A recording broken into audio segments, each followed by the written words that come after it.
focusing on how we have a comprehensive debt collection strategy in the state and reducing cost increases for services and supplies.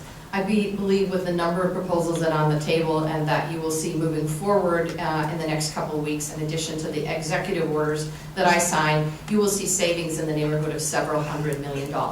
It may not be quite $1 billion, but I think it can get to that point. So that's the work we're doing in cost containment, and both Republicans and Democrats have been at that table, and I think there's been a consensus about what that looks like. In terms of PERS, there's three strategies in my mind. Number one, as Tim mentioned, the court overturned the legislative fixes of 2014. And the court has been very, very clear. We need to keep our promises to Oregon retirees, and I would think that we would all agree that we need to make that happen. And I'm open to any options that are legally viable. There's a couple of strategies that I think we need to move forward on. Number one, we must make sure that our Treasury Department has the staffing it needs to make sure that we can be maximizing our rate of return on our investments in PERS. I think we have good, solid bipartisan agreement on that.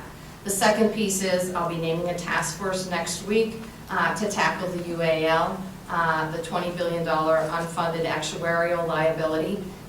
We are going to task the task force with coming back with a report by November. I'm hoping we can implement recommendations that they come up, but to look at potential state assets and one-time dollars that we can put into reducing the PERS liability.